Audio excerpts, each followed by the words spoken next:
It's a term we hear often, especially in the West, the term Islamophobia. What does it mean?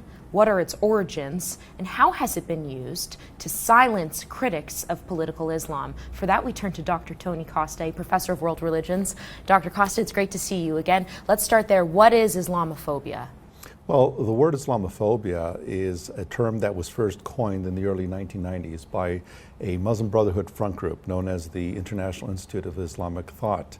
And it was coined in imitation, actually. It was inspired by the homosexual movement. They used terms like homophobia and homophobe. And it was simply adopted as a means to stifle or censor any forms of criticism of Islam. And it really did not become very widely known until the post 9/11 era. So their intent was, as a Muslim Brotherhood front group, to silence critics of political Islam, that is, Correct. right? And then, of course, it was popularized when? After 9/11? After 9/11, because of the tragic attacks on the Twin Towers, it was used as a form of putting down any criticism of Islam or the Quran. It was also used to protect Muslims from what they saw as a Western attack on their person. We hear it a lot. There are people that criticize Stephen Harper for being Islamophobic. There are people that criticize a number of leaders, even people on our very network at The Rebel, for being Islamophobic because of things they say about political Islam. Is there just sort of this mentality where people are conflating perhaps political Islam with moderate Islam? Well, I think something has to be said about there is no such thing as moderate Islam. There are moderate Muslims, but Islam is an ideology, and an ideology is an ideology. And this has been accepted by a number of Muslim scholars that Islam cannot be denominated into moderate or fanatical or extremist and so forth. But the question is, when we begin to question the ideology, there's nothing Islamophobic about that. To attack a person and their ethnicity, of course that's wrong. That applies to anyone. But to critique an ideology, if it be Nazism, for instance, that does not mean that you're expressing hatred. Ben Affleck famously said on Bill Maher's show that anyone who speaks against Islam is racist. How would you respond? Well, the first question I would ask is, what race is Islam? Islam is not a race. Islam is a religion that adopts and accepts people of various ethnic groups within its fold. So there are white Muslims, there's black Muslims, there's red Muslims, there's yellow Muslims. And so Islam is not a race. Islam is a world religion.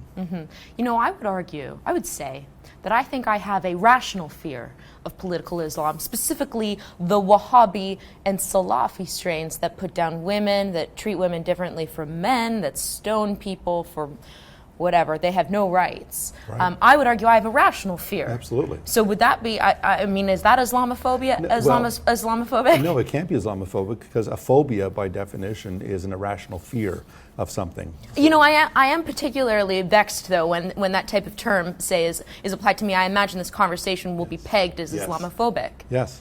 Yes, and we're simply discussing ideas here, and this is part of our democratic heritage, that we have the right to ask and critique questions and critique religion as well. I mean, we don't hear of Judeophobia if you speak against Judaism. The Jews are a very vilified group in many Muslim countries, but we don't hear Jews talking about Judeophobia. We don't hear Christians using the term Christophobia.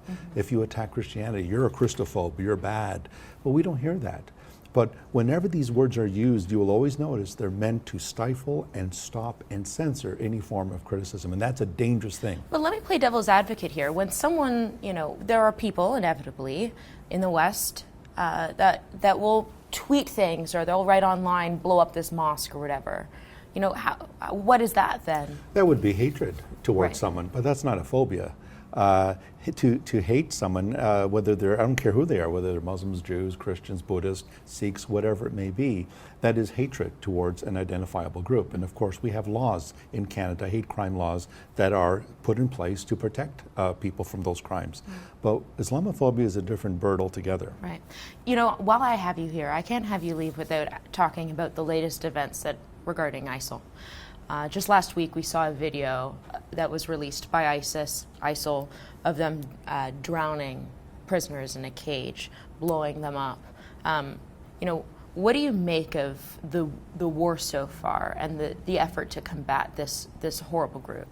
Well, I mean, they are gaining ground, and I think air power is not going to be enough to stop this group. It's a fact that ISIS is spreading. They're growing in numbers. There are people who are traveling to Syria and to Iraq to join the jihad and so forth. There are many millions of Muslims around the world who support ISIS. And so the way the war is going is air power is just not enough. We have to get some ground troops in there to stop this, because it's not going to stop. Yeah, and I was just going to ask, what do you foresee happening in the next few weeks? Well, the torture is going to continue, especially during Ramadan. This is the holiest month in the Islamic calendar, and during Ramadan, you'll notice there is a spike in jihad attacks, and that's because the belief is during the holy month of Ramadan, if you die, in Arabic it's fasabil Allah, in the way of Allah, the promise is that you will gain paradise. And so the torture is going to continue, unfortunately. The beheadings are going to continue. And these are all meant to strike terror. And as you say, they're gaining land. How important is territory to ISIS? Extremely important, because the Caliphate, which is the head of the Islamic State, needs territory to exercise its governance. And so the whole mission, the vision here is global. And they've already proclaimed many, many times that the flag of ISIL will fly over the White House, it will fly over Big Ben, it will fly over the Parliament in Ottawa. So it is a global vision, and they will stop at nothing until that is realized. Okay, Dr. Costa, it was a pleasure. Thank you. Always a pleasure. Thank you, Marissa.